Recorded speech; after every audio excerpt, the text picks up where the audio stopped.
Well, let's see who will take victory in our next set of this block right here. I also alluded to this earlier, and we're finally going to see it's going to be Choka versus Ruskanerd here. So, a player we've already seen before on the broadcast already. Choka versus Ruskanerd, who I believe is a Nest main and also was PR'd in the Austin, Texas area at some point earlier in 2021, I believe in quarter 3. So, certainly one of the stronger players coming into this bracket. And of course, we've got a Texas at Tyler versus Austin matchup right here as we go into this set. So, I mean, this is a Texas versus Texas, the down under kind of fight right here. There it is. I can smell the barbecue from here, my friend. Let's go ahead Yes, and sir. get in game number 1. This match is kicking off right here. And as we can see right now, Hero is just a character to not be trifled with incorrectly. Same can certainly be said for Ness. Of course, Ness is not short on KO options, on comboing, on putting on percent, whatever. Ness can do it if you need it done. But Hero, though, is just Hero's something different, especially in an online situation. Yeah, this is Hero is a character that has, I mean, you're rolling the dice, of course, but against, a player who knows what they're doing with Hero, it can be extremely scary. You can be obliterated at mid% from a setup you didn't even think was coming. And of course, as Ness, I mean, you got to worry about bounce, of course, right? And that nullifies a lot of your options that you can deal with here. Yeah, and now speaking of nullifying some options, I would imagine walking the dog at the ledge of the stage should have been enough right there to catch Hero, but unfortunately was not. Was still able to find a KO though, and looking to reset to the damage here. Gets the PK fire into a couple forward airs for your trouble. Now, of course, Hero not showing any signs of dying anytime soon, but being backed into the corner versus a character as button friendly as Ness. I'll use that terminology as button friendly. You're in for trouble. Oh, you get hit by the max range there. Oh, that's another uninstall moment for sure. Ruskanerd, though, with the lead. You can see, I would assume Choka's kind of looking for a bounce whenever they can. I would love it if they would land it because they are just getting pyroed out right now. The PK fire is landing left and right, and Ruskanerd now getting back to the stage here with a almost 150% under their belt, still staying alive with that little extra amount of quickness here for Choka. They might be able to keep up with this. Can they get this kill? Oh, we will have PK fire is not going to help them get that KO at all. You can see, man, this match is just starting to unfortunately snowball a little bit, but right as I say that, finds the opening with the back air. Hero's glowing colors. I'm gonna let y'all know, look, you can know everything about Hero, you can know nothing, but look, know this. Hero's glowing colors, back up, okay?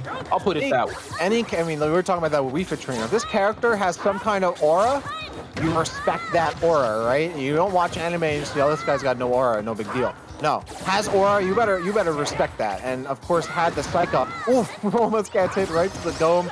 Looking for that sizzle, doesn't get it, but now things kind of evening out just a little bit here as Ruskanerd has fought their way back into the series and then some.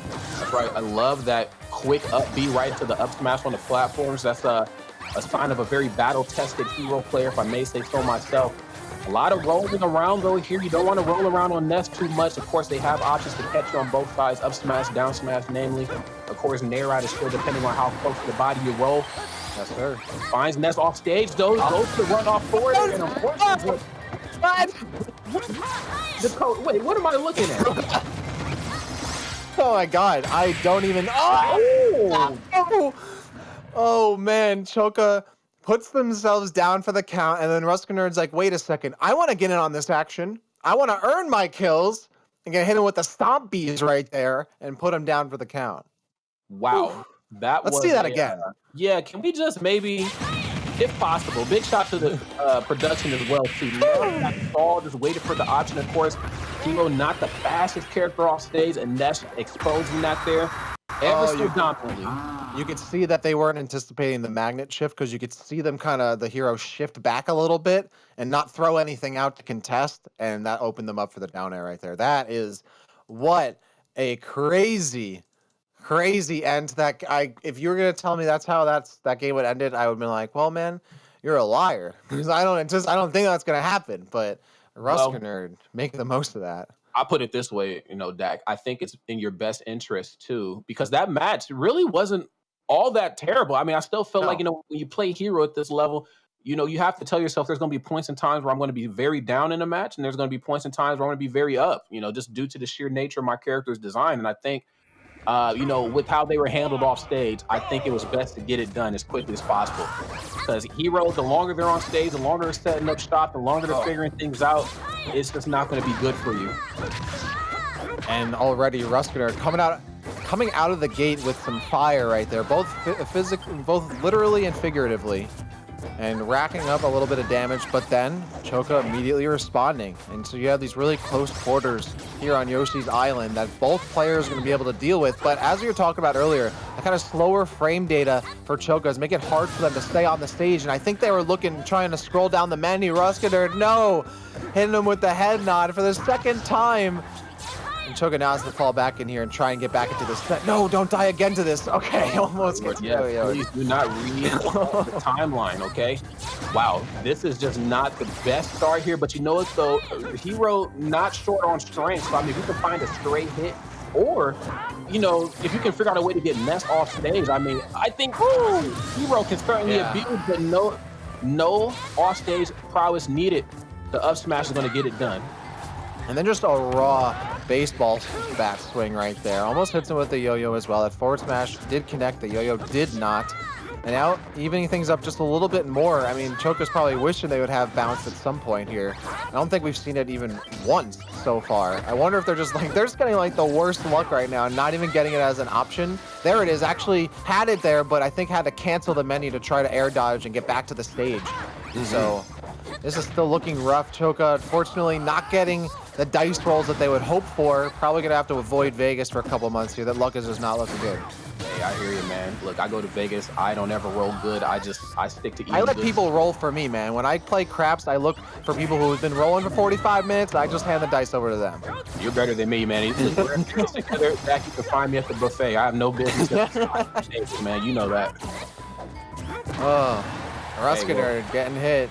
It's going to be difficult to get back onto the stage here. Is Choka actually giving them some room to work with and respecting the Ness a little bit too much there? I think we're trying to hit him with that updraft a little bit. Oh, and barely avoiding the down air. Gets back just in time.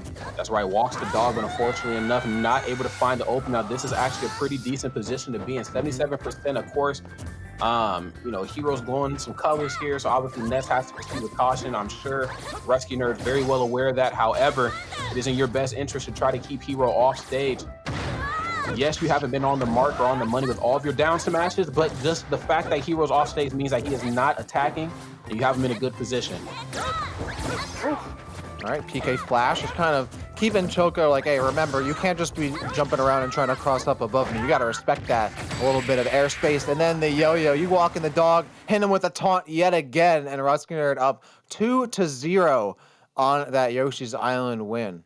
Wow. Yeah, walking Choco out into that blast zone. That is a unfortunate end. But I feel like, though, again, not to be super biased, wherever the case is, or I just think Choco is starting to figure it out a little bit more and more. There's an element of Hero, of course, that I think can throw off even the most talented of individuals, of course. Just the character's design, let's start there. And then, of course, the power. Hero's a very strong character, just with or without, the spells and all that craziness. Mm-hmm. But I just think Ness, again, those buttons are just a little bit overwhelming. The frame data for Heroes is not really there. Heroes also spending a little bit too much time off stage, Dak, and because of that, Ruskiner is able just to, again, steamroll over Choka in a lot of these interactions. Yeah, I mean, a lot of the time, Choka's just trying to spend magic just to stay alive, right? Rather than actually generate offense, and that's exactly what Ruskiner wants. Like, force them to use that magic just to recover, to get back to the ledge, so they have nothing to use when they're finally fighting on stage. We'll see. As we go back to the same stage, I mean, Choka thinks, all right, I can still do this. This was on me, not on the map selection. I respect that. But Ruskiner, I'm sure, is certainly happy to go back to a stage we just won on. Yeah, and I think in this match, we're seeing a lot more patience right here from Choke. I mean, not to say that we didn't see it in Game 1 and Game 2, because that's just kind of Hero's shtick. However, we're letting Ness swing first. We're really utilizing the terrain, letting Ness just be in the air, boom, hold this thunder. You jump in the air, boom, hold this forward air. Just trying to maybe not beat him to the swing, because I'm just a firm believer when it comes to fighting Ness, if you have to think about beating Ness to the swing, you're already too late. You know what I'm saying?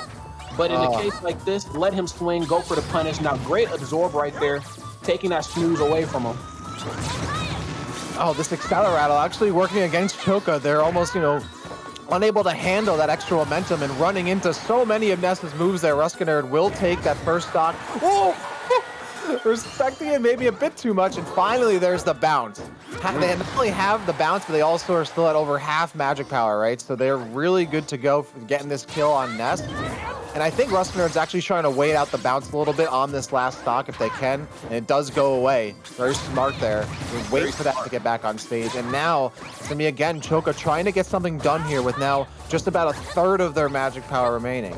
Yeah, not a lot of magic to work with here, and unfortunately enough, gonna have to get those hands dirty. Okay. Nice. That's still not gonna be enough, but I love the option to run off forwarder like I talked about before. It's gonna have to get those hands dirty, but not before using a little bit of magic there to set up something great in that position. Only 28% here. If I was Rescue Nerd, I'd be just a little worried here right now. I would say that I would now be, a little bit more cautious for sure. Now they're kind of looking to see, all right, let's not let this slip away. You don't want to get overzealous, right? You have the momentum behind you, you have the wind behind you, but that wind can turn and change the tides at any moment. Any way the wind blows is how the song goes, man. And these two players right here are starting living up to that statement. As you can see, the wind blowing a little bit here in Rescue Nerd's favor. Gets the back here, was able to go for the extremely, probably the highest of all the recoveries in the game. We'll put it that way right there from Choka. Gets the empty jump into the F smash and looking to rinse and repeat the scenario. Half up be at the ledge. Night. Yep, you're going to be taking a nap as you get up from the ledge there. Still, Ruskinerd able to recover, lands another back air, taunts at him, and so far, Ruskinerd has not been taunted to get bodied, so I think they've got that combo down.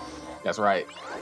I will say this, though. The taunt to get body will find you, though. If it doesn't... Oh, damn! Oh, deleted from the server. Deleted! Yeah, I think that was it right there. I think that was it. I spoke too soon. I spoke too soon. You did. The commentary cursed that. Yep. There's a curse that we all know too well. Okay, this match right here, though, still looking really solid. Both sides, a lot of big plays are being made here, but it's still staying relatively close, but not close enough. Rescue Nurse shutting that thing down in a very similar fashion to game number one in a 3-0 victory. Choka's starting to figure it out, but unfortunately, ain't gonna be able to figure it out right here on the winner side of bracket. That was some deja vu right there. And Choka gets hit once again by the same setup. Ruskinerd with a very convincing 3-0 set series victory to move on in this upper bracket. Ruskinerd is looking absolutely devilish on this nest, just taking it to him. A magic power user. Well, you got to deal with the power of Psy moves, and Ruskinerd's certainly a master of those. That's right. That was a good old-fashioned game of Magic right there, and it just felt like, maybe you just ran out of one too many spells or something. Something happened. I don't know. Ness was able to shut it down. Wow. Rescue Nerd. I felt like a good chunk of that match was going to be determined really just that set on how we were going to deal with each other off stage. I talked about it a little bit in the middle about how, Choka was kind of letting Ness swing first because it's not enough to try to beat Ness to the swing. Mm-hmm. Don't do that. And don't even try to trade with Ness. Just let Ness swing and then you attack. And that kind of helped him out in a little bit in that last game. But as you can see with how it wrapped up, it didn't help him out enough. No, definitely not. Choka, though, still, of course, a hero that we'll have to look for as they will be dropping down to that lower bracket. They are in round 4 of lower bracket. But before we get that far, we got to look at some replays here, Rod. Let's do it. Let's go ahead and relive the magic right there. That last game, that 3-0 victory here from a Rescue Nerd. That runoff forwarder, of course.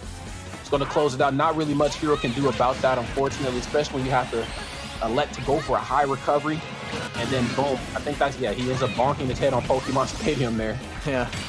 And there it is. So nice. We see it twice at least. That setup for Pokemon Stadium carries over to Yoshi's Island later. And this was all Rescue Nerd all day right there. That grabs were landed. I mean, really, their throws were on point. Walking the dog, taunting. You got another one. No, you hate to see that. That was rough by Choka, unfortunately. That's one of those. It's little things like that kind of add up, right? Where you get to this point in the game where what separates a lot of these players in terms of moving forward is not only just creating opportunities for yourself, but not missing ones you have to get kills on, right? So that was one of those moments where maybe they wish they could have had that gone a little differently. Oh, and then sending Rescue to the Shadow Realm just for him to send him to the ultimate Shadow Realm, which is the loser side of bracket. Wow. Yep. That F smash with Hero, one of the things that throws me off about Hero, and I feel like I should know this, but I don't. But when I look at the hero swords, like they're all different swords, and I Mhm. couldn't imagine playing a character with in one costume and then going for F smash and then like, oh wait, I spaced that wrong because this animation looks a little bit longer because the sword looks different, and I feel like that maybe is what happened there. I don't exactly know because that F smash just seemed a little too free. You know what I mean? And Mhm. a smash attack of any sort with hero is always good because you run the risk of maybe finding a crit, and putting yourself in a good spot. But again, don't want to live too much in the past. Of course, what's done is done, and that was a really awesome set. Yeah, I think that's kind of the nature of the character, right? You're already kind of rolling the dice. You're already kind of playing with so many different factors. You also got to deal with a little bit of that as well. And of course, Hmm. if you're still trying to get on this action, you have the opportunity to do so. If you're enjoying all of this, make sure you take some time to register for the NACE Star League Challenger and Open Divisions because that registration closes on Tuesday. So be sure to check out cslesports.com. That's cslesports.com for more details on how you can register for those competitions.